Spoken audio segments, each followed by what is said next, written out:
approved to get one. We also know this virus transcends borders. That's why even as we execute this plan at home, we need to continue fighting the virus overseas, continue to be the arsenal of vaccines. We're proud to have donated nearly 140 million vaccines over 90 countries, more than all other countries combined, including Europe, China, and Russia combined. That's American leadership on a global stage. And that's just the beginning. We've also now started to ship another 500 million COVID vaccines, Pfizer vaccines, purchased to donate to 100 lower-income countries in need of vaccines. And I'll be announcing additional steps to help the rest of the world later this month.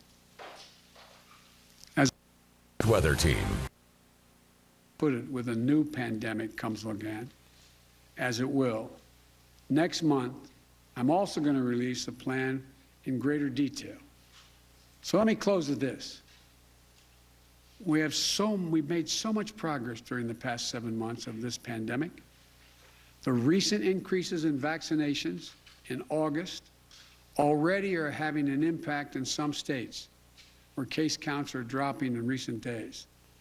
Even so, we remain at a critical moment, a critical time. We have the tools. Now we just have to finish the job with truth, with science, with confidence, and together as one nation. Look, we're the United States of America. There's nothing, not a single thing we're unable to do if we do it together. So let's stay together. God bless you all and all those who continue to serve on the front lines of this pandemic. And may God protect our troops. Get vaccinated. Get vaccinated.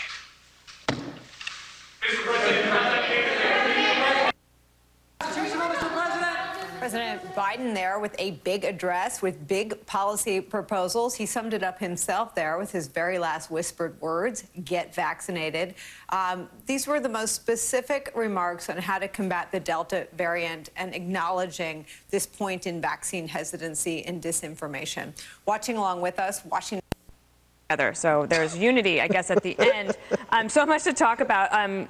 Jesse, you were the one who was silent during the thing, and now I'm dying to know what you're thinking. He's an angry man. He's a bitter man.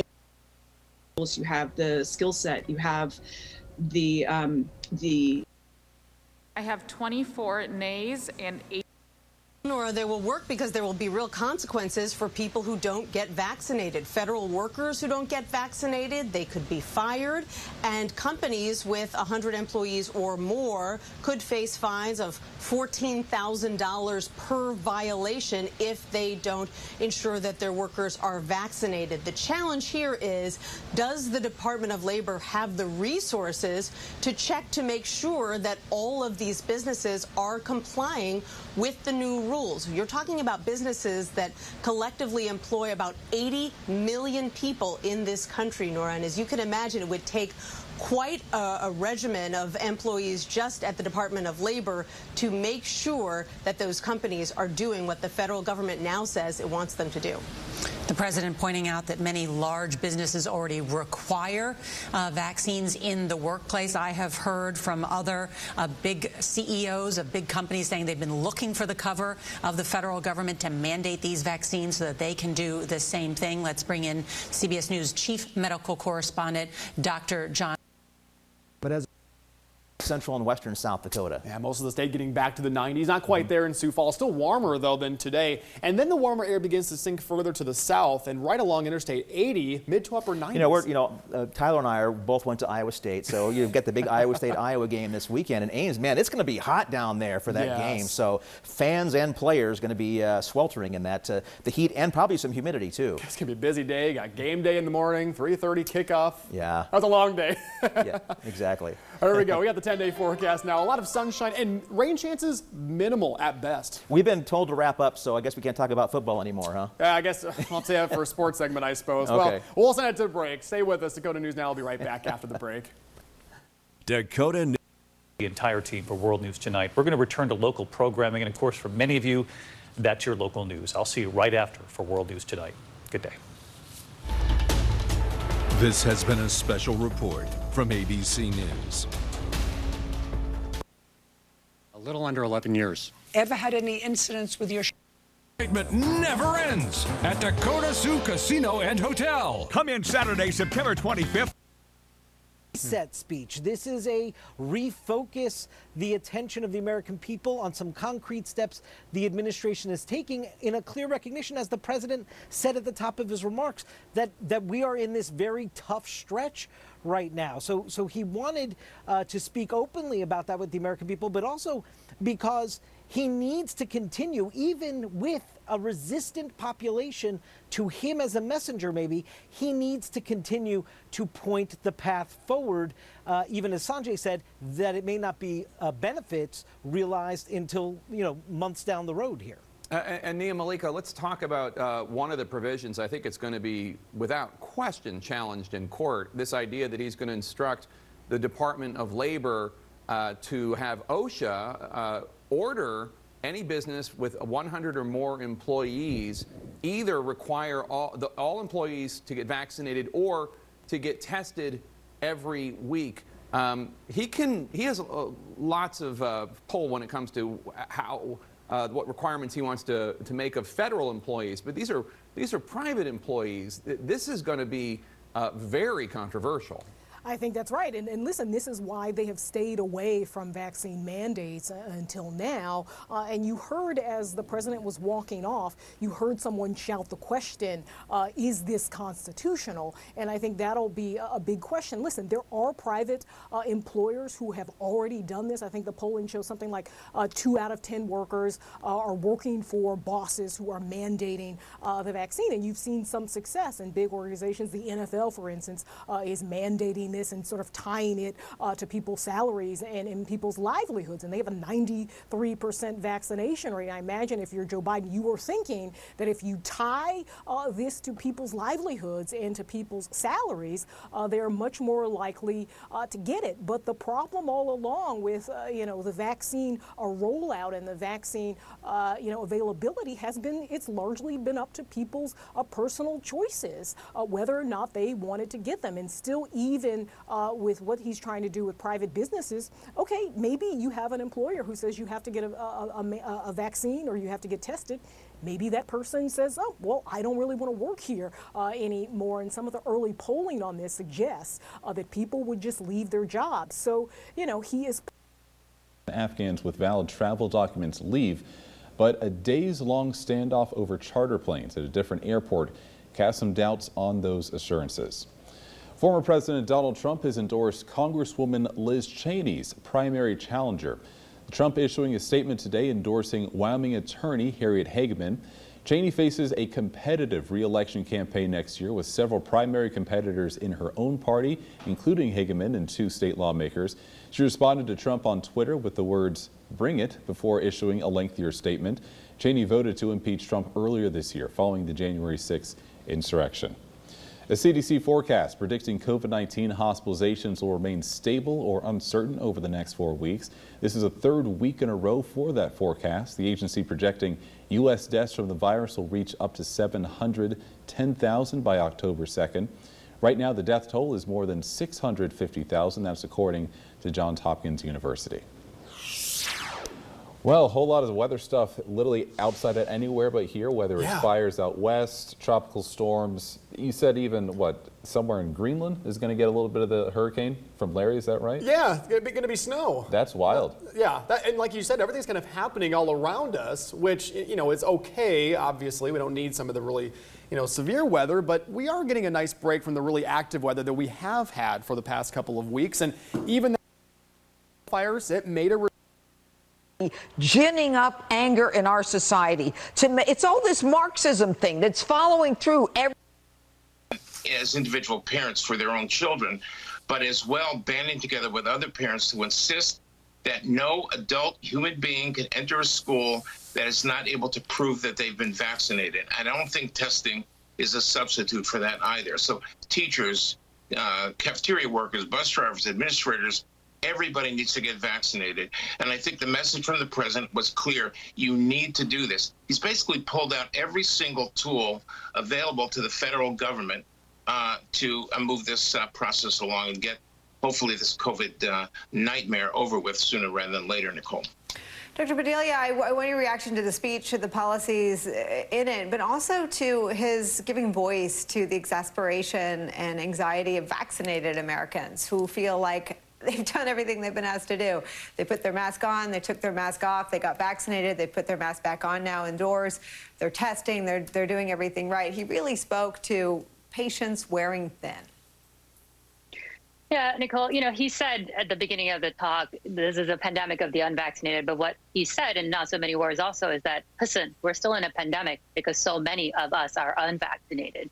And it's a subtle difference, but it makes a difference, which is that if majority of us had gotten vaccinated in a timely manner, you could have disconnected the cases from the hospitalizations. We would not be back in this crisis, you know, of the healthcare systems that we're seeing. And part of, you know, just giving air to some of this frustration, healthcare workers in particular, as you noticed, 17 million healthcare workers are going to be affected by this new vaccine requirements that are taking Medicare and Medicaid eligibility in their healthcare facilities. Healthcare workers occupy a really important place in our community. They are at the nexus between communities and patients. They are, you know, around patients who are vulnerable, who may have taken the vaccine and may be immunocompromised, you know, and then are there in the hospital for something else. They might be around other healthcare workers that they could expose, and there might be clusters that take away people from care. So it becomes important to ensure that that group is vaccinated. And I know there's been concerns, you know, there's concerns that there are a portion of healthcare workers that if mandates go into place, particularly in areas that are hard hit, that may just leave, and that might lead to shortages. And I think that is something that we have to look at as a mitigation strategies. You know, it'll be interesting to see how many of that actually impacts. However, you have to weigh that against the cost of having unvaccinated healthcare workers and how many people would be exposed and hurt from that phenomenon as well. Yeah, I mean, what he promised the country, Dr. Redlener, was that you should not and you will not be at risk if you go into a facility seeking health care treatment. He also called on physicians. He name-checked pediatricians, general practitioners, family doctors to go through their files. He didn't use that word, but to go through their patient list and reach out personally, call anyone who is not yet vaccinated, who's over 12 years old. What will the impact of that be? Well, that was a pretty powerful message that he gave. And just in terms of what Naheed was just saying, I think we have a very, very angry and frustrated, in some cases, group of our primary healthcare providers, our doctors, our ICU docs, et cetera, especially in those states where the ICUs and the hospitals in general are being overwhelmed. They're at their wits' end. And I think asking them to go ahead and make these calls and reach out was a great message from the president. I think some may be too frustrated at this point to do anything more than they're already doing. However, I do think the words of the president are going to help people who do feel so angry, including those in the healthcare system. You know, you see nurses and doctors literally in tears with frustration, seeing people on their deathbeds saying they wish they had gotten the shot. You know, what is it that we're asking of our healthcare colleagues? We're so dependent on them, and it's just mind-boggling to see them so frustrated. But hopefully they'll heed the president's advice and make this last push to do everything they can to make patients be aware of how critical it is. And the last thing I'd like to say, you know, Please. This is not a matter of individual's choice or freedom of choice. It's about a choice that you make that will or won't affect other people in your family and in your community. It's not just about you guys. It's about all of us. Yeah, I mean, You know what? This is. They have the right to do whatever they want to do, and I'm sick and tired of them saying it's this party or that party. The people I know who aren't vaccinated just don't believe in any of it. There's not They a don't lawyer belong to a party. watching. There's not a lawyer watching who does not believe the president of the United States was well within his legal and constitutional I never rights. said he wasn't. Just because it's legal doesn't make it right, I never Geraldo. said And he you, wasn't. as a lawyer, should know that. Is always part of the plan. Authorized brother sales and service dealer. Unknowns about getting the vaccine, but I couldn't think of anything worse than losing my baby. or not getting to see my other children grow up. When Stanley was born, we learned he had COVID antibodies, and I became so emotional. I knew we were both safe, and it filled me with so much hope for the world that together we can finally put an end to this virus. Talk to your doctor about getting vaccinated today. For more information, visit doh.sd.gov.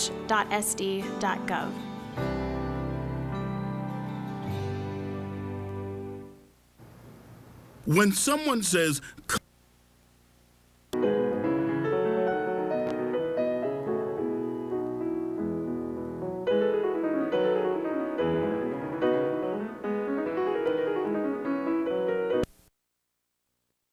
and we just wanted to be a part of it. It's going to be a huge shot in the arm for the South Dakota State Fair.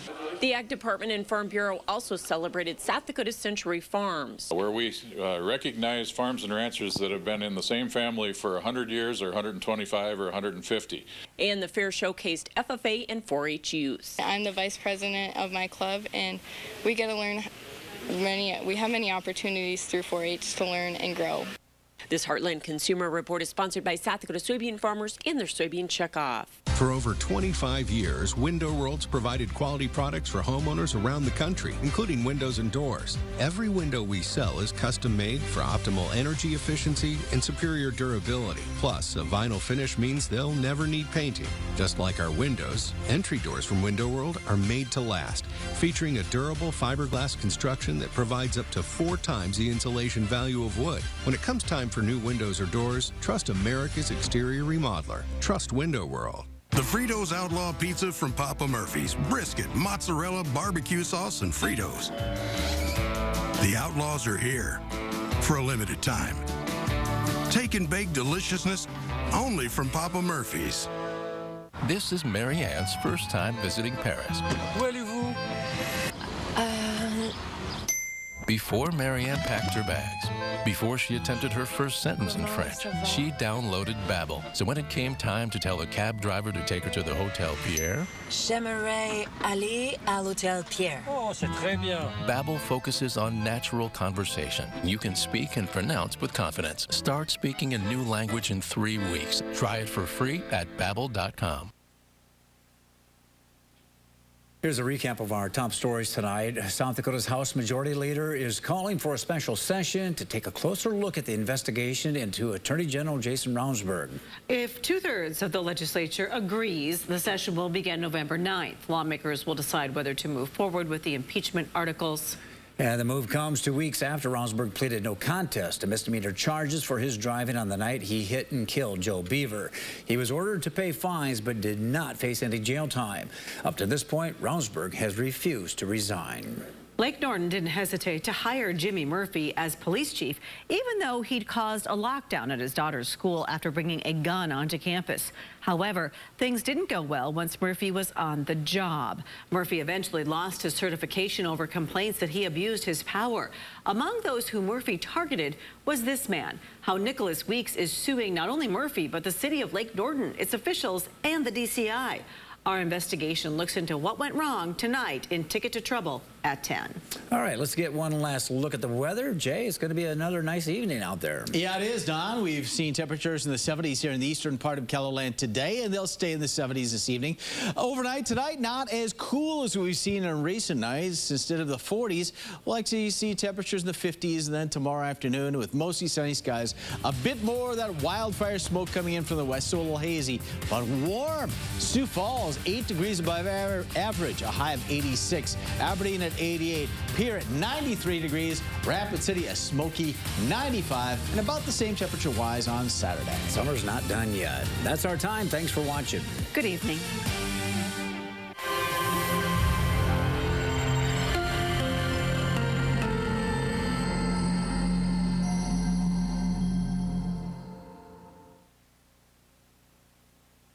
The President of the United States tonight that affects 2/3 of the American workforce as the country's daily new cases are over 140,000 a day.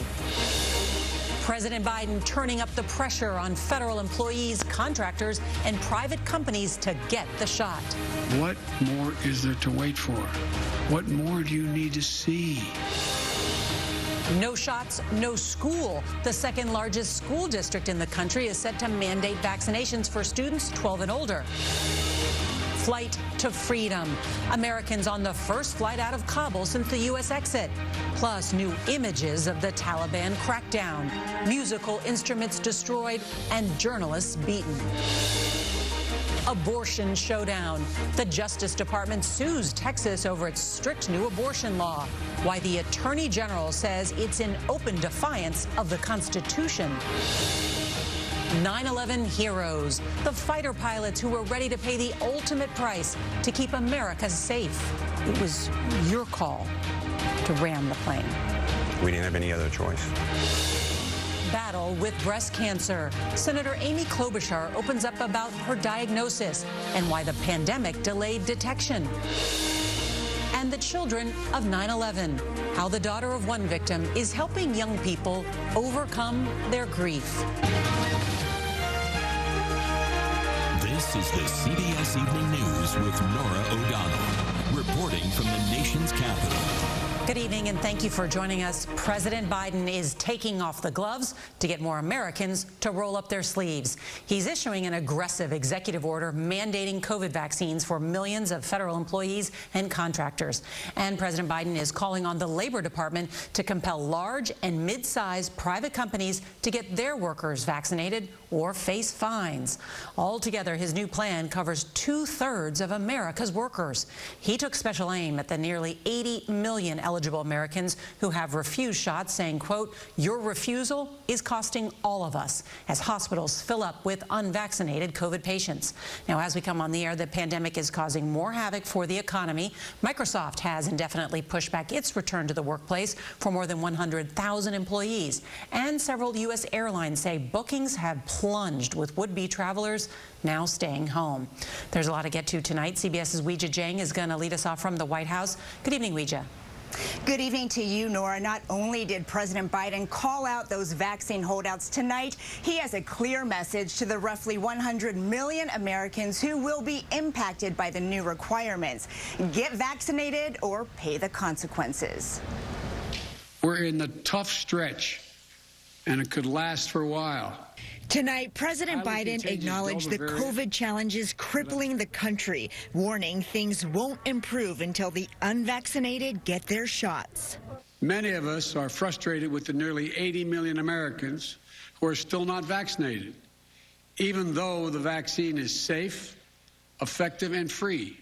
And so today, the president announced the most sweeping rules to date. All 9 million federal and contract workers must be vaccinated or face losing their jobs. Private sector companies with over 100 employees must require vaccinations or weekly testing. That accounts for 80 million workers. Businesses that don't comply will face fines. Vaccinations will also be required for the more than 17 million people who work at hospitals that receive Medicare or Medicaid funding. This is not about freedom or personal choice. It's about protecting yourself and those around you, the people you work with, the people you care about, the people you love. The daily COVID averages are startling. More than 140,000 new cases and more than 1,000 deaths a day have alarmed White House officials, especially after the president declared independence from the virus this summer. We've gained the upper hand against this virus. The administration is increasing testing supplies and making at-home kits cheaper. And now, with the spiking cases among children and teenagers, Mr. Biden is urging schools to set up regular testing for staff and students. So parents, please get your teenager vaccinated. President Biden also called out southern state Republican governors for standing in the way of progress. Right now, local school officials are trying to keep children safe in a pandemic while their governor picks a fight with them and even threatens their salaries or their jobs. Talk about bullying in schools. Tonight, some Republicans are pushing back against that new rule for employers who have at least 100 workers to require vaccines or weekly testing, calling it unconstitutional and nothing short of tyranny, as one House lawmaker described it. But some in the business community tell CBS News they are happy that they now have cover to mandate vaccines. Nora? Weijia Jiang, thank you. We're going to turn to Los Angeles now, where the second largest school district in the country is expected to take a measure to protect students. And it comes as COVID cases among America's kids are soaring. This is big news. We get more now from CBS's Jonathan Vigliotti. I will now open it up. Tonight, Los Angeles school board members are debating whether to make COVID-19 vaccines mandatory for all eligible students. When we look at other immunization requirements, polio, rubella, hepatitis, that we've had in schools for generations, we are going to see other districts follow LA Unified's lead. I have a number. The nation's second largest school system will require kids 12 and older to get vaccinated by Thanksgiving if they want to attend in-person classes. Board member Nick Malvoin says too many school administrators are overwhelmed. What has their workload been like through COVID thus far? Well, according to this principal, 90% of his schedule over the last month of school has been COVID protocols. We're already seeing in instances where kids are vaccinated that we can go back to a normal school day. Los Angeles County. My family, only to be cruelly mocked by the crowd when he shared how his grandmother, a former teacher, had died of COVID. My grandmother, who was a former teacher at the Rutherford County School System, died of COVID because someone wasn't wearing a mask. This is a very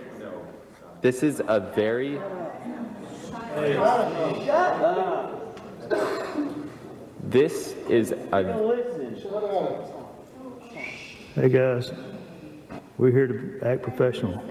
In some southern states, infections and hospitalizations are leveling off, but they are climbing in states to the north. The country is still going to be in deep trouble for the rest of the year, although the worst affected areas are going to shift. We're going to be watching this closely. Let's get right to Matt tonight because, Matt, the president also brought up booster shots. The president had said that they would be ready to go by September 20th, but he made it clear late today that this is in the hands of the FDA, the CDC, but that when these shots are authorized, the federal government will be ready. David, the president assuring Americans that they will be ready, that they've purchased enough of those booster shots for all eligible Americans, and that the administration will be ready to administer those shots at tens of thousands of sites across the country for free in the coming days. That includes pharmacies and drugstores. As you mentioned, he is leaving the decision of who should get those boosters and when entirely up to the CDC and the FDA. David. All right, Matt Gutman tonight. Matt leading us off. Thank you. And as we said off the top tonight, the president warned we are in a tough stretch. He railed against what he called pandemic politics, the fights against masks and vaccinations. One more question on this tonight. Rachel Scott live at the White House. And Rachel, the president taking aim at local officials that he said are actively working to undermine the fight against COVID by opposing masks and vaccination mandates. He said, I'll get them out of the way. The president clearly frustrated with politics, the fights, the images like the ones we saw just today out of Tennessee, that young man trying to make the case. The president saying this is getting in the way of halting this virus. Yes, David, clear frustration from the president tonight, but the White House is convinced that mandating vaccines for 100 million Americans, giving them that time off to get those shots, will make a difference. The administration, though, already receiving pushback to this. Just moments ago, South Dakota Governor Kristi Noem tweeted this message to the president: "See you in court." The bottom line here is that hospitalizations are rising. The administration knew that they had to take aggressive action to counter this, and the president believes the steps that he announced tonight will save lives, David. Rachel Scott at the White House tonight. Thank you, Rachel. Now to the Department of Justice. This evening revealing its new plan to sue the state of Texas over its new law banning most abortions, one of the most restrictive abortion laws in the nation. Today, Attorney General Merrick Garland called the new law clearly unconstitutional, depriving women of their protected rights through a, quote, unprecedented scheme, deputizing ordinary citizens to serve as bounty hunters. Here's our senior national correspondent, Terry Moran, tonight. Attorney General Merrick Garland today bluntly declaring that the Texas abortion law is unconstitutional and sets a dangerous precedent. This kind of scheme to nullify the Constitution of the United States is one that all Americans, whatever their politics or party, should fear. The Texas law bans abortion after about 6 weeks before most women even know they're pregnant.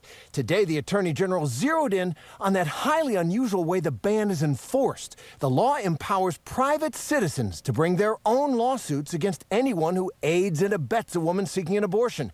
Everyone from the Uber driver who takes her to the clinic to the doctor who performs the procedure. Already, Texas Right to Life is looking to recruit members of the public. If you hold evidence of an abortion occurring after the baby's heartbeat is detectable, you can anonymously report that. Any private citizen who files a lawsuit and wins it can collect at least $10,000. The statute deputizes all private citizens without any showing of personal connection or injury to serve as bounty hunters. The Justice Department lawsuit says the Texas law denies women their constitutional right to choose abortion. Abortions in the state have ground to a halt, providers intimidated by the threat of ruinous lawsuits. But now the governor who signed it is on the defensive. The law has no exceptions for rape or incest. Texas will work tirelessly to make sure that we eliminate all rapists from the streets of Texas by aggressively going out and arresting them and prosecuting them and getting them off the streets. So goal number one in the state of Texas is to eliminate rape so that no woman, no person will be a victim of rape. Today, Governor Abbott responding to the federal lawsuit saying the most precious freedom is life itself, and he's confident the courts will be on his side. And Terry Moran with us tonight. Terry, the Justice Department, I know, is seeking an injunction to try to halt this law for now. That's right, David. And it is possible that within a week or two, a lower federal court could issue an injunction that would block the law. But Texas would appeal that probably all the way to the Supreme Court, and there's no guarantee there. So even with clear constitutional rights at stake, this process has a ways to go. David? The legal fight we knew would come. Terry Moran tonight. Terry, thank you. Overseas tonight into Americans in Afghanistan. Tonight, the first charter out of Kabul, U.S. citizens and permanent residents among the passengers on that flight. The images of that first international flight to take off since the U.S. military withdrawal. But there are several other planes the Taliban has not allowed to leave. Here's our chief global affairs correspondent, Martha Raddatz. It was the first international flight from Kabul airport since U.S. forces left Afghanistan in chaos nearly 2 weeks ago. The Qatar Airways 777 manifested some 200 passengers, more than 30 American citizens and permanent residents invited to leave on the flight, but it's unclear how many of them were on board. Landing hours later in Doha, the passengers, some from Britain, Germany, and Canada, disembarking before setting off to their next destination. The White House saying the Taliban had been cooperative, businesslike, and professional in facilitating the departure. Still hundreds, if not thousands, are still trying to leave Afghanistan, including expired green card holder Michael, who says he cannot get in touch with the State Department. I tried to tell the State Department that I will renew my green card because it's still active, and they have not responded to me yet. And at the airport in Mazar-e-Sharif in northern Afghanistan, charter planes remain grounded, the Taliban refusing to let 1,000 passengers leave, including a small number of Americans, saying not all who want to board have proper identification.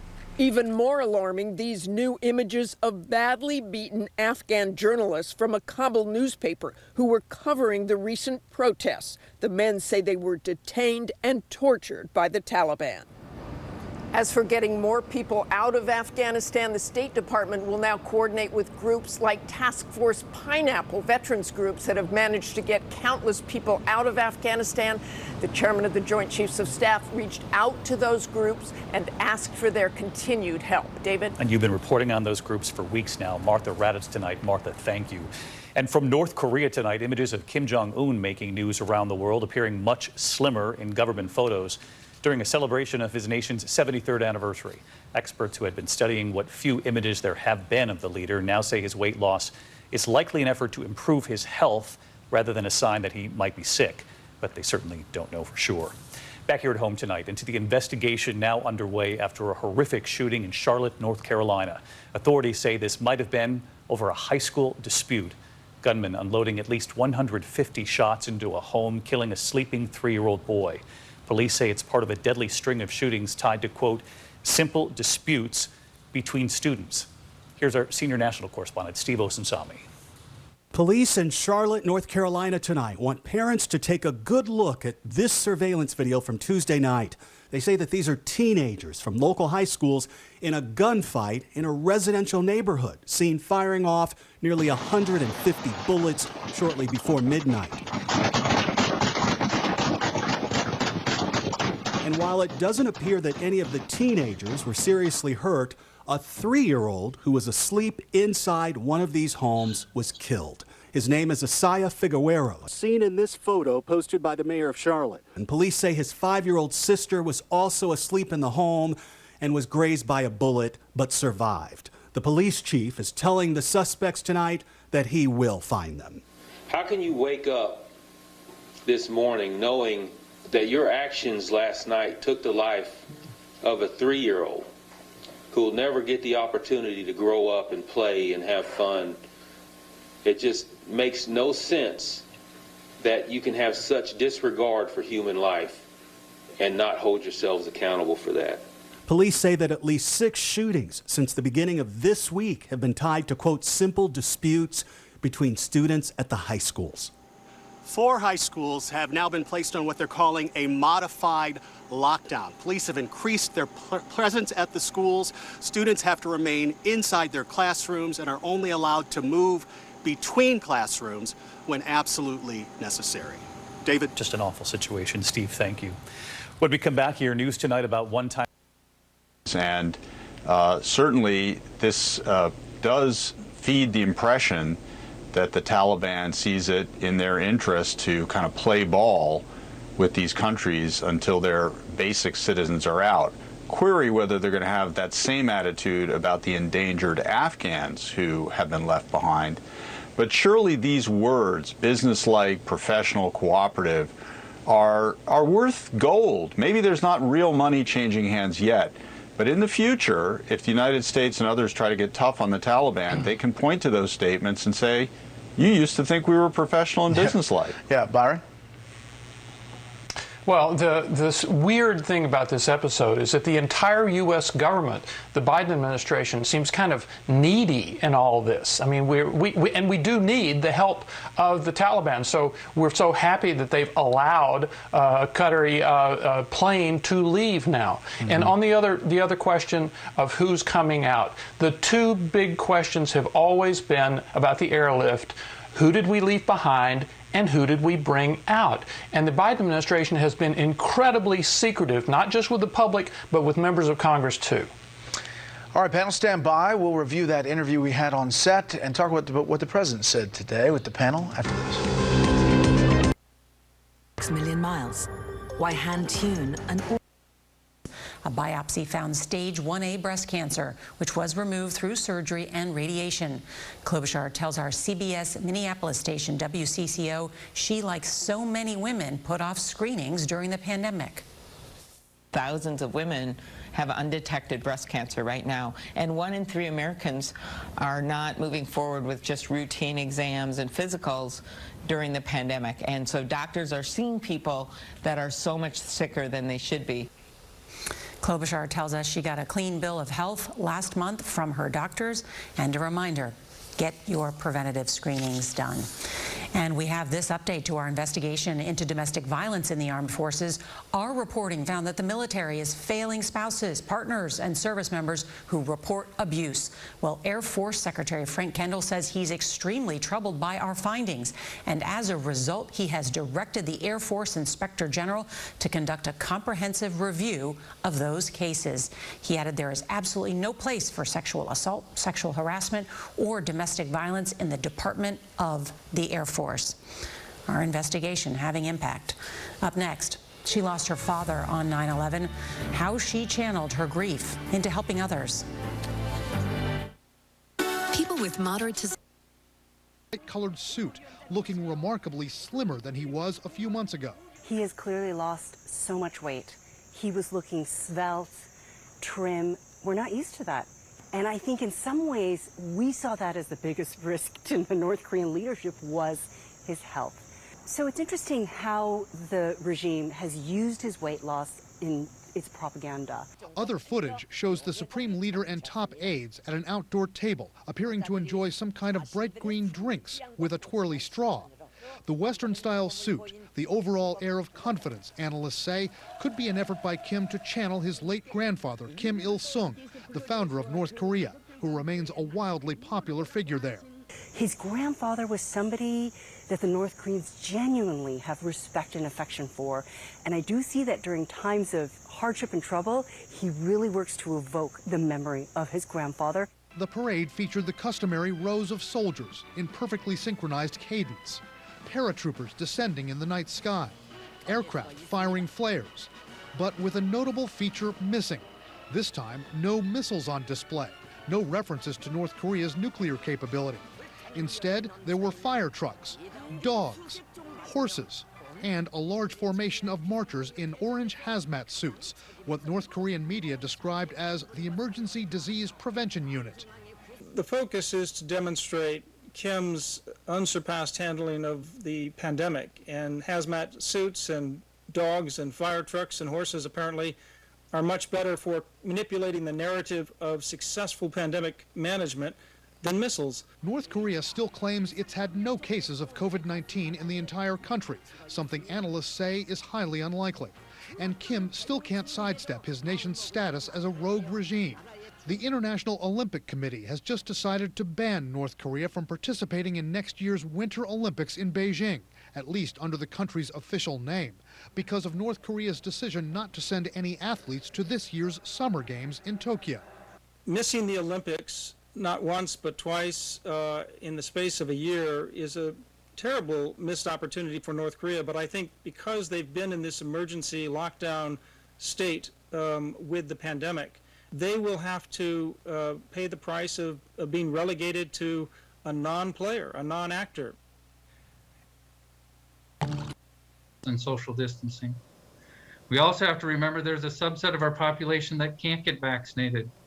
It's our children. That's our most important resource that we have. If we can't protect our children from getting sick and prevent our children from getting other people sick, then I think we're going to be in big trouble. And you're right, the majority of people are probably going to do fine with this.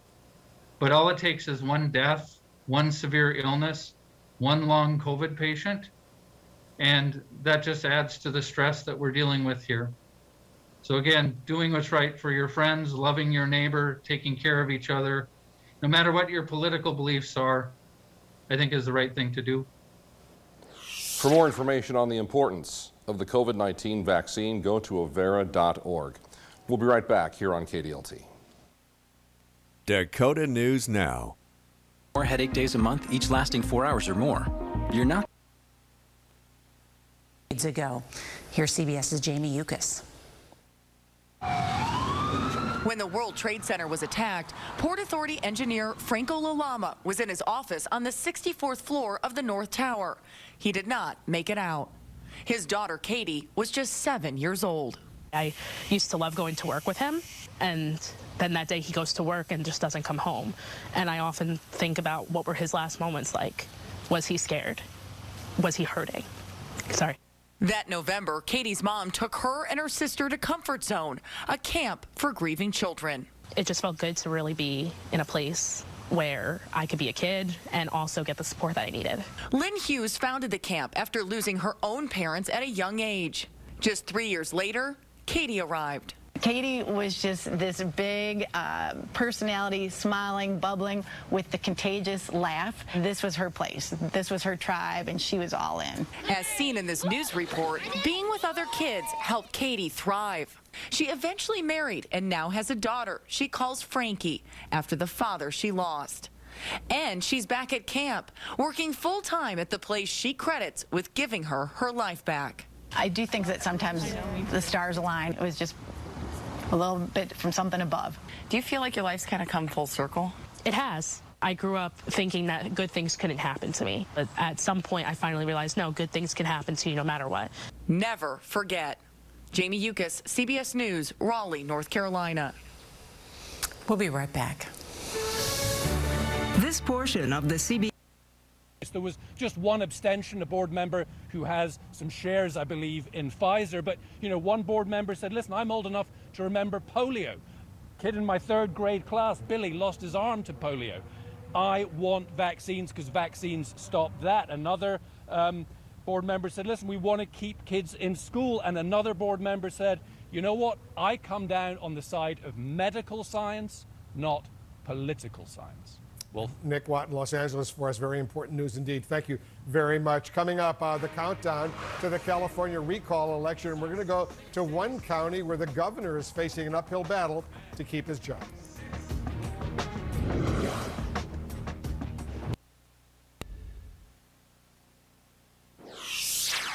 We started out this morning with temperatures in the 40s nearly everywhere. Tomorrow, still not bad, mid to upper 50s, but the heat is back tomorrow. 80s to the east, 90s to the west. Now, this will just be a one-only thing because we'll start to see the heat subsiding and moving off to the south for the day on hardship during these. Just trying to figure out is to prevent women from exercising their constitutional rights. The United States has the authority and the responsibility to ensure that no state can deprive individuals of their constitutional rights through a legislative scheme specifically designed to prevent the vindication of those rights. Attorney General Garland making it clear why the Biden administration is suing. They view this as unconstitutional under Roe v. Wade. I'm joined now by Laura Bassett, the new editor-in-chief of Jezebel. Welcome, and also congratulations professionally. Thank you, Ari. I appreciate it. Always good to be here. You know, I wanted to get your bigger perspective here, and for those who don't know, Jezebel has been a pioneering place for women's voices and feminism and a whole range of writers and issues for a long time. This is about the law, and we've had lawyers on in our coverage this week, but it's also about power and gender, basically gender discrimination within power. I'm curious your view of this, along with the news that the Biden administration is swiftly trying to stop it. Yeah, well, obviously the Texas abortion law is completely absurd on a number of levels. You mentioned that it bans abortion after 6 weeks. I want to be clear, biologically speaking, that that's not 6 weeks after you realize you're pregnant. That's 6 weeks after your last period. So this is before many women even realize they're pregnant. It's effectively a full ban on abortion in Texas. And the Supreme Court, in a very cowardly way, without even signing the majority opinion, has basically greenlit this law. So while they didn't necessarily overturn Roe v. Wade, they have effectively rendered it toothless. The right to abortion no longer exists in Texas, but everywhere, because the Supreme Court has signaled that Roe v. Wade doesn't mean anything anymore. So this is an absolutely massive deal in terms of reproductive rights. And then when you add on top of it the fact that Texas isn't even willing to enforce this law itself, it's deputizing citizens to enforce this law by spying on each other. I mean, you can sue an Uber driver who brings a woman to an abortion clinic. You can sue that person for $10,000 in Texas. Imagine how Republicans would feel if, for instance, a blue state like New York banned guns and said, the way we're going to enforce this is we're going to have citizens sue each other. Anyone who buys a gun, anyone who sells a gun, anyone who even drives you to the store to buy a gun, you can sue them for $10,000. I mean, conservatives would be completely up in arms. So what does that do? I have about a minute left. What does that do, in your view, to the way that the state seems to be encouraging vigilantism, again, specifically against a group of individuals, women? Right, exactly. Well, it says we are encouraging citizens to spy on women to try to make money off of the fact that they're getting a specific medical procedure. And this is in a state that's saying, you know, we want the government to stay out of our healthcare. We are banning mask mandates. You can't make us get the vaccine. You can't make us get masks. They're all about freedom. They're all about, quote unquote, pro-life. But when it comes to women's uteri, they're encouraging people to spy on each other and enforce this law against each other. It's just wildly hypocritical and makes no sense. Yeah, I appreciate your clarity as well as your body of work and writing on this. And so we'll be having you back to discuss it because, as mentioned, the DOJ suit keeps this very much a live issue in the courts of what Texas is trying to do. Laura Bassett, I want to thank you.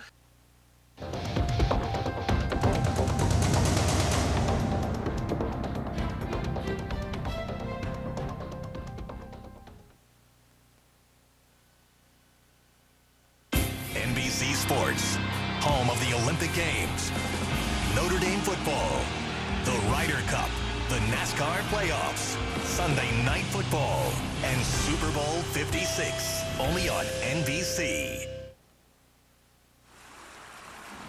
The city. I feel like we all needed a moment. Our fans, the people here, we all have a camaraderie.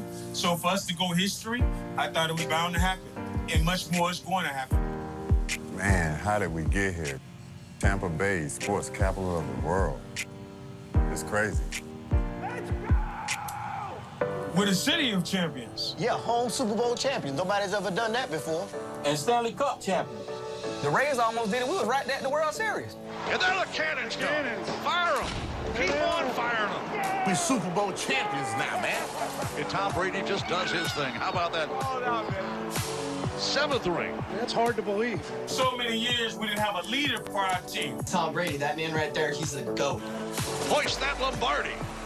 At his age, playing the game the way he played it, he deserves everything he's got. Bringing home the Lombardi Trophy, having the massive boat parade, and then tossing it from boat to boat. That whole scene was unbelievable.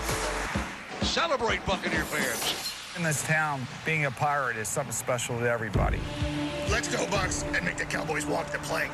And win another Super Bowl! First steps to that tonight, right here at Raymond James Stadium, Tampa, Florida. 214 days ago, the Buccaneers became the first team to win the Super Bowl on their home field. And tonight, the fans back, full capacity. They get to see the Bucs unveil a second championship banner.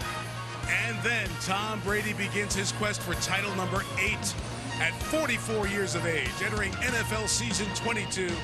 The title defense begins against Dak Prescott, who's back from injury and hoping to take the Cowboys back to the playoffs. What a way to kick off the biggest season in NFL history here on NBC, where as always, we're thrilled to bookend the season. As usual, the start of the season, the opening kickoff game, it all culminates with Super Bowl 56 in Los Angeles during the Winter Olympics. Hi, everyone. Mike Tirico with us all season on Football Night in America. A couple Super Bowl champs. You know Hall of Famer Tony Dungy, and we are proud to welcome the newest member of our team, most prolific passer in NFL history, Super Bowl champ, future Hall of Famer. We've all got 90 minutes. That's enough. Drew Brees, welcome to TV. Welcome. Hey, I'm not going to lie. I see the guys warming up behind me. I feel like I should be out here getting warmed up. No. Stay right here. I'm happy to be here. Love being on set with you guys. Thank you. We could give you an easy one to start with, like a little handoff in the line. No, we're going to all go special. We're going deep, right off the top. Will the Bucs repeat? No. They won't. When they made their run last year, they were the underdog. They had the underdog mentality. Now they have the bullseye on their chest. Everybody's going to be gunning for these guys. Now, I will say this. I think this is the best overall cast of weapons that Tom Brady has ever had as a complete group in his career. And he says he's throwing the ball like he's 24 years old when he's really 44. So look for them to have a big year, but I don't think they win it all. Well, you heard Foster's Barbershop. It's already a done deal. They're repeating. Yes, those guys believe. The team believes in Tom Brady. I've got a lot of friends on this Buccaneer coaching staff, guys who coach with me. They tell me they are light years ahead of where they were on offense last year. Their defense is great. They're going to be playing with a lot more leads. I think they're going to win a ton of games. But I'm with Drew. I don't think they're going to repeat. It's so tough to do. You two lived it. You know what it is like. It's been 17 seasons since we've seen a team repeat in the National Football League. The Bucs, they're giving themselves the best shot possible to go back-to-back. Let me share that. Cambodia. And Biden's struggle to convince Americans to get vaccinated is against daunting numbers. COVID deaths since August 1st have gone up 300%. And Dr. Anthony Fauci now says the United States needs to get the daily average of new cases below 10,000. Again, just to give you the context, it's 151,000 right now. So he says he needs to get down to 10,000 new infections a day before Americans can start feeling comfortable. Prior to the vaccination clinics, the university used social media to have students share reasons why they got vaccinated in a My Why campaign.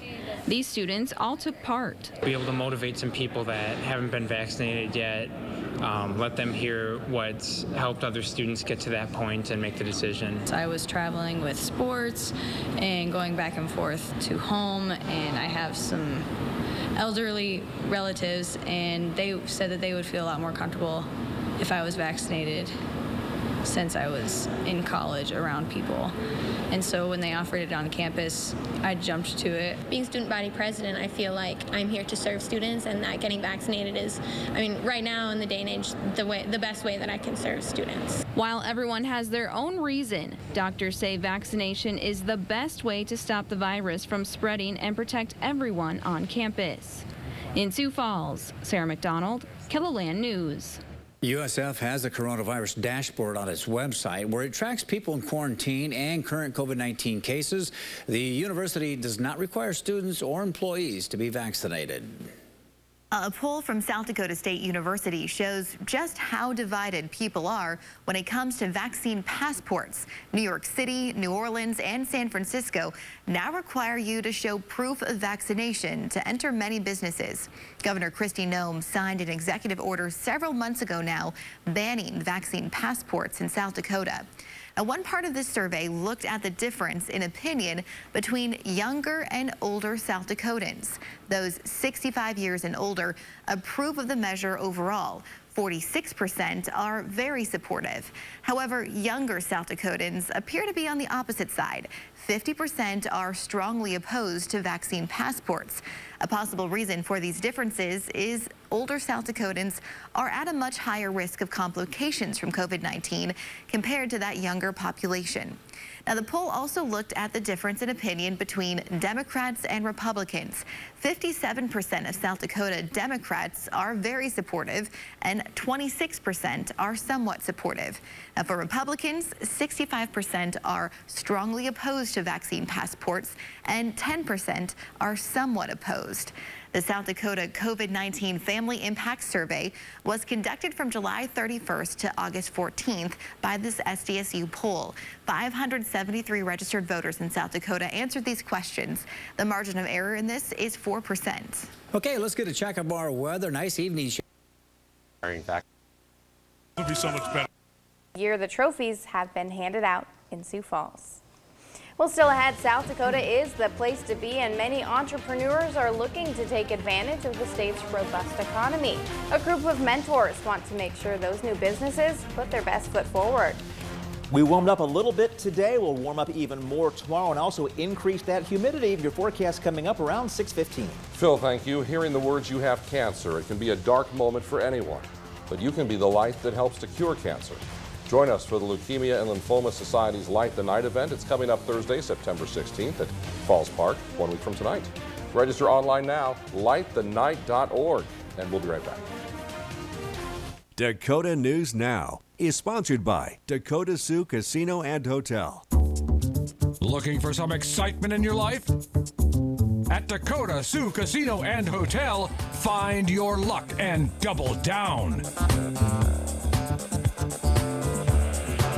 With rewards, dining, and entertainment. The excitement never ends at Dakota Sioux Casino and Hotel. Come in Saturday, September 25th for the Splash Giveaway. Get a chance to win your share of $36,000 in free play and cash. Visit dakotasioux.com for more details. Good night's sleep versus bad night's sleep.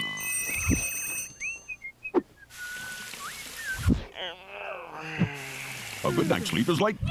A bad night's sleep is like... Get a good night's sleep with Beds by Design. It's going to be a big weekend, guys. You know what to do. It's finally here. Combined Pool & Spa's annual warehouse sale. Save up to 50% off patio furniture and fire pits with scratch and dent floor model closeouts. Take advantage of our game changer deal. Free ping pong top with any pool table purchase. New hot tubs starting at just $49.99. Experience the most natural way to soak with salt water. Reserve your Caldera Spa today. This weekend only at Combined Pool & Spa's warehouse, just off the T exit. When someone's cash to address the humanitarian crisis. There is desperation on the streets. There are families that are starving. People haven't eaten for weeks now because they haven't been paid for months now. This week, Taliban spokesperson Zabihullah Mujahid announced a new interim government, an attempt to project normalcy. It's now the Taliban that must ensure stability and security nationwide. In Kuwait today, Secretary of Defense Lloyd Austin warned that al-Qaeda could re-emerge in Afghanistan. I think the whole community is kind of watching to see what happens and whether or not Al-Qaeda has the ability to regenerate in Afghanistan. You know, we put the Taliban on notice that we expect for them to not allow that to happen. Still on the streets of Kabul, Afghan women continue to lead protests against the Taliban takeover. Yesterday in Kabul, a Taliban member used a whip to beat a woman during a demonstration. Today, 2 journalists said they were tortured by the Taliban after covering the protests. When they treat journalists like this, it's possible that journalism will stop in Afghanistan within a few months. It will be destroyed. This week, a Taliban spokesperson told Australian TV that women's sports would be banned. Islam and the Islamic Emirate do not allow women to play cricket or play the kind of sports where they get exposed. Mustafa said the Taliban is balancing a need to appeal to Western governments with the reality that many in its ranks remain conservative. If they come across as too moderate, half of their people will revolt against them, because they were with the movement for 20 years based on certain actions, certain principles. For now, the Afghan people must live in that uneasy balance. For the PBS NewsHour, I'm Allie Rogan.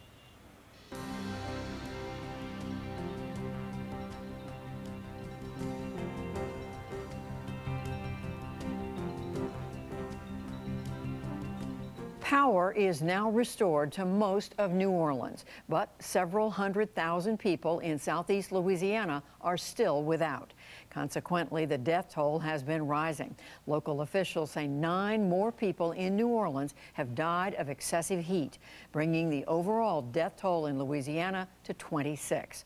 Our community correspondent in New Orleans, Robbie Chavez, has been reporting on the difficult living conditions in some of these parishes. And Robbie, good to see you again. Thank you for being there and reporting. You were telling us yesterday you were in the community of Lafitte, where they are still digging out. Tell us a little of what you saw. Today we're in St. Charles Parish, where Hurricane Ida, its eye came here. It sat for a couple of hours, and look at the damage. You can see these huge RVs just flipped on their side. One fell on that red truck on the side here. And we've seen this kind of damage along the coast where the winds and the surge has been great. So we went to Lafitte. It's a small little village just outside of New Orleans, one of the best places you'll ever go, but it is still hurting. The folks are still trying to recover in that area.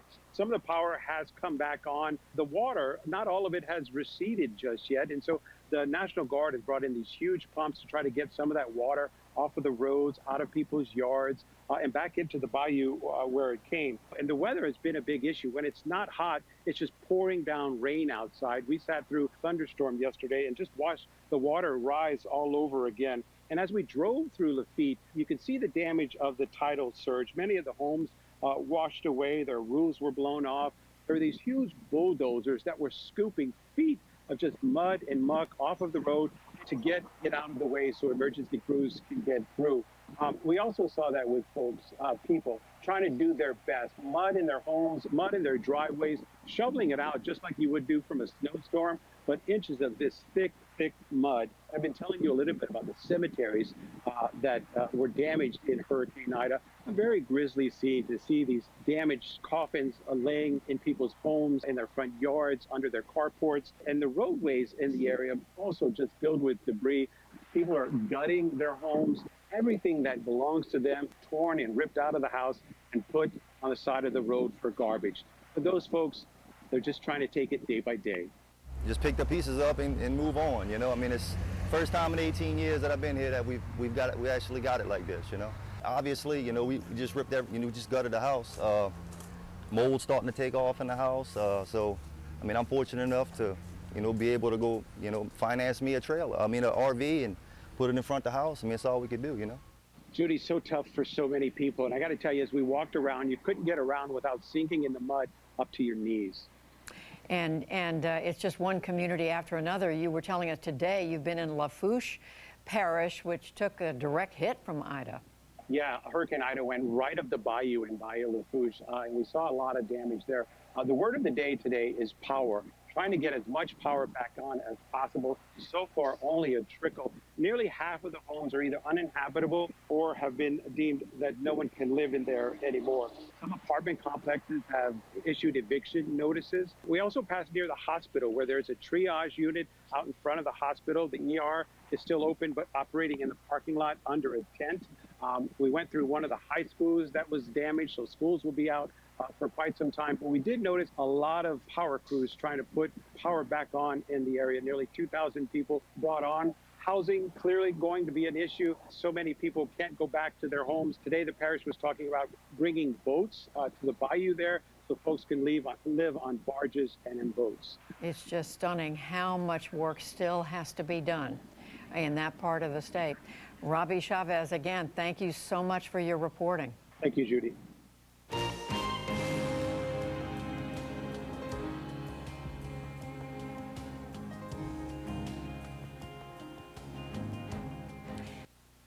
Plus targeted returns to 21%. Today, hard to find any clouds all across the region, and that'll be the case through. Into a paper. Engine can drive real far. Dakota News now at 6 and Thursday. William Brangham looks at what is behind that and what's at stake. Judy, this spring, the president nominated David Chipman to head the Bureau. Chipman worked at the ATF for 25 years before retiring in 2012.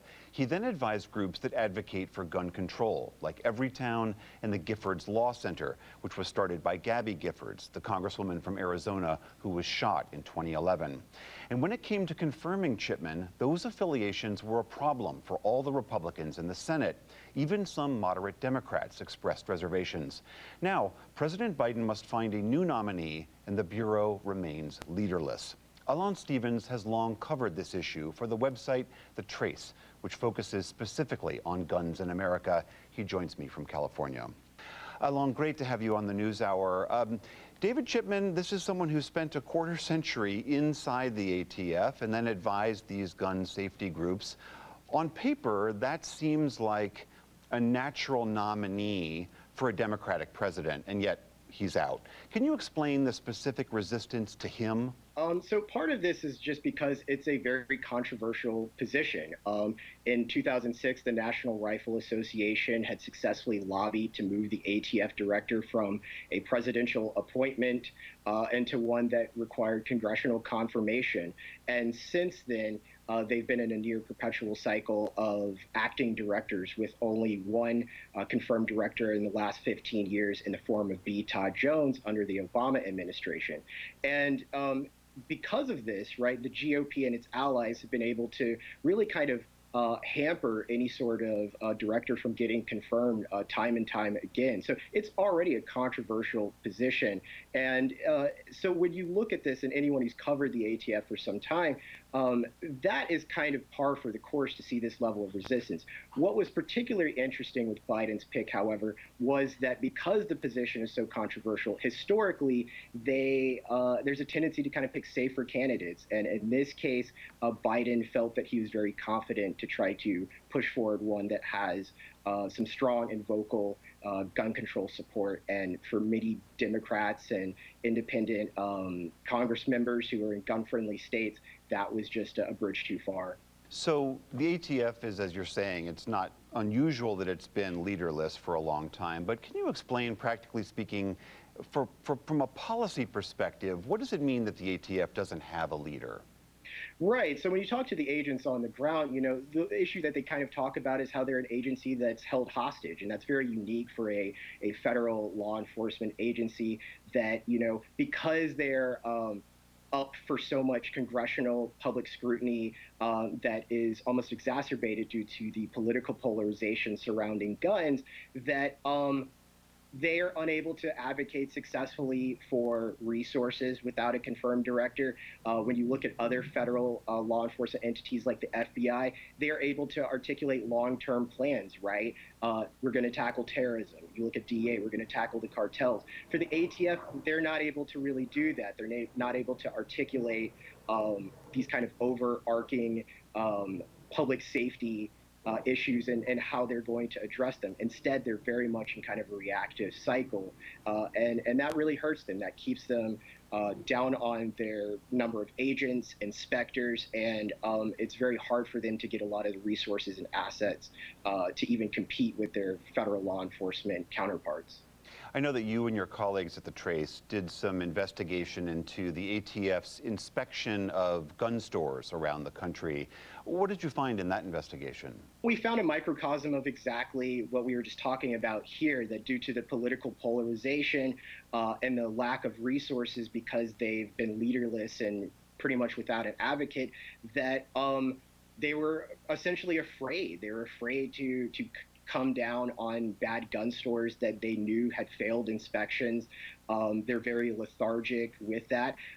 Going back to how this ties into an appointment of an ATF leader, actually in 2007, right after this position became a congressional appointed or a congressional confirmation position, the first people to essentially rise up and advocate to their congressmen to block Bush's appointee were actually gun stores who had failed an inspection because their guns had been showing up in crimes. They had their license revoked, and they were able to kind of reach out, get their local congressmen to raise issues about the potential ATF leader, and actually they created that cycle. And when you see this confirmation go on, you actually see a lot of the same tactics being used, gun store owners and stuff like that raising concerns.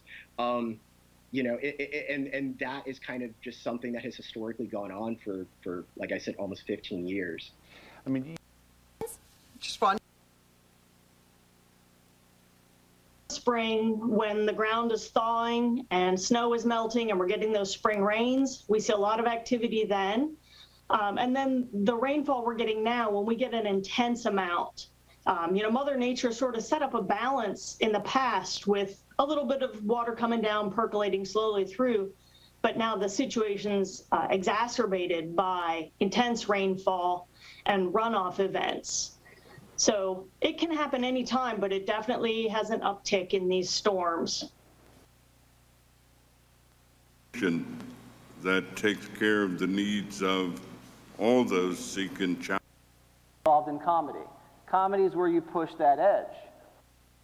Reporting for, you know, about a week now that they were going to pass off the money to the Taliban as humanitarian aid. This was planned. It was part of the talks. Zalmay Khalilzad knows all about this. So does Tony Blinken and Susan Rice and Jake Sullivan and Milley, McKenzie, all of them. They have blood on their hands. And right now there is an urgent crisis going on in the Panjshir Valley where the Afghans are still fighting. And the U.S. is watching this happen, and they're allowing Pakistan to carry out mass killings from house to house to house, beheading two 12-year-old boys, killing women and children, killing the president of Afghanistan's brother today in the Panjshir Valley. It's just unbelievable. We should actually be helping the resistance fighters, but I have to tell you, Lara, after seeing that the Biden administration wouldn't even give the internet to the freedom fighters in Cuba, it doesn't surprise me that they're not lifting a finger here as well. Great information. That's breaking news for all of you. Thank you, Lara, for sharing that with us tonight. Thank you. All right. The walls appear to be closing in on the Secretary of State, Tony Blinken. What was he doing in the Hamptons when the Afghan government imploded and blood started spilling in the streets? We have an update for you on that next. It might as well be. The voter restrictions that were also jammed through the Republican legislature and signed by the governor. This law would disproportionately hurt women of color. We'll just put the stats up. White, black, and Latino women. Black women would be disproportionately harmed, who are 28% of those seeking abortions, and only 13% of the population. Latino women, Hispanic women are 42% of the population, about 39%. What do you make of the fact that you still have major corporations that are funding these Republicans? I'm going to put the list up on the screen. From AT&T on to CVS, even CVS Health, my God, that are still pouring money into these politicians in your state that are trying to rob women of their liberty. What do you make of that? You know, apparently AT&T actually wrote Greg Abbott a $100,000 check on the very day that he was signing the voter suppression bill into law in our state. And when you think about it, Joy, women, of course, who are dramatically impacted by this anti-abortion law here are not only in many companies the majority of the employees, they're also the majority of consumers. And I hope that we as women will exercise our voices and our choices in terms of the businesses that we give our money to and that we work with based on whether they are going to align their values with what matters to the vast majority of people in this state. And let's make this clear. A very discrete minority of people are the folks that Greg Abbott and other right-wing radical Republicans are speaking to and trying to make happy with laws like this. 70% of Texans said they want Roe to be left alone, and they want women in Texas and others who can become pregnant to have access to abortion care as it is guaranteed under Roe v. Wade. So we are in a situation where we're being choked by this minority group. And I hope that we can convince our businesses in Texas to be reflective of the majority of people who live here and not this minority right-wing fringe that Greg Abbott is trying to court so that he can run for president. I think a lot of people remember you from your epic filibuster in which you tried to save, you know, women's rights and women's liberties before very quickly. Any chance that you'll give another shot at running for office? Maybe Greg Abbott could use an opponent again.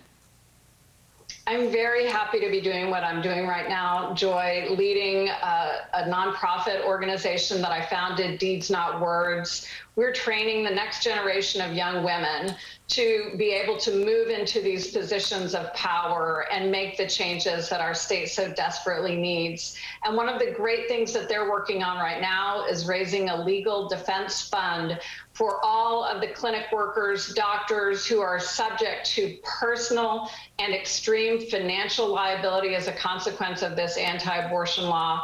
And we hope you'll take a look at that on our website and consider contributing to that very valid cause. Tweet that out, and we'll retweet it from my account and the show account. Thank you very much, former Texas State Senator Wendy Davis. Thanks for all you do.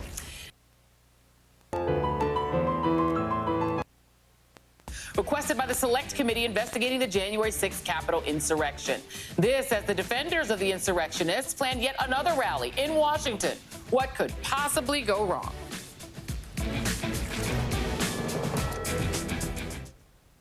I'm not hungry! You're having one more bite. No! One more bite!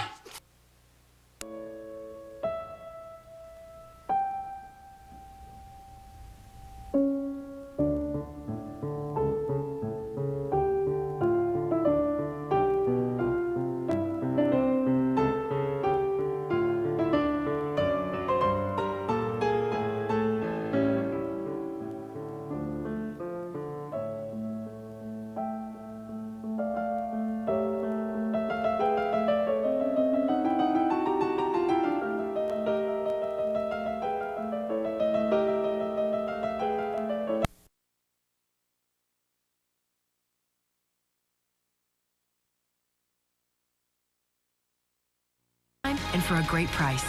Be certain that the right moments will matter. Explore thousands of promotional products at 4imprint.com. 4imprint, for certain. With Life Alert, one touch of a button can get you help fast. I've fallen and I can't get up. Don't worry, help is on the way.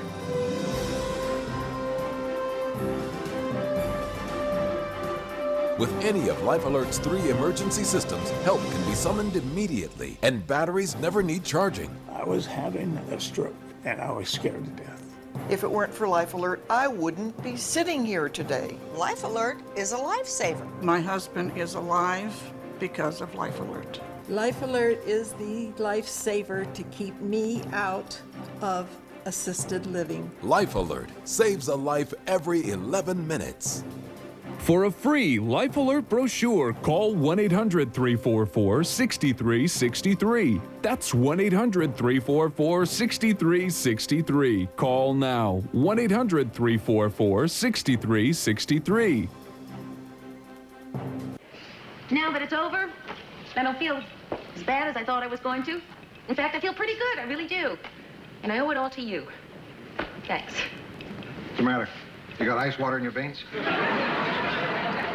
Realize this is the last time we'll all see this room? Of course, I realize it, Mr. Grant. I don't really feel good. That's why I wanted to say to you... Mary, you promised. Mr. Grant, why won't you let me say what I want to say? Because you'll just make a big deal out of it. That's why, and I don't want that. But, don't, let me spoil your evening. Let's make this simple. And, in case I don't see you again, I'd just like to say, so long. Mr. Grant. No, it's nothing. I was thinking of that truck going through that old lady's wall. Mr. Grant.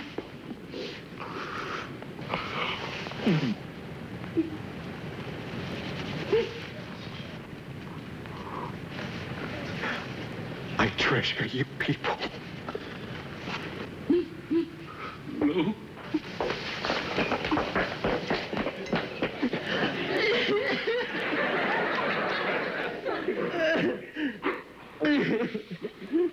I think we all need some Kleenex.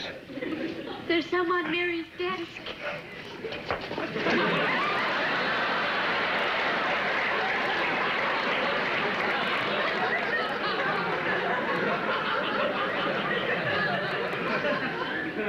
Mr. Grant, could I say what I wanted to say now? Please. Okay, Mary. Well, I just wanted you to know that sometimes I get concerned about being a career woman. I get to thinking my job is too important to me. And I tell myself that the people I work with are just the people I work with, and not my family. And last night I thought, what is a family anyway? They're just people who make you feel less alone and really loved. And that's what you've done for me. Thank you for being my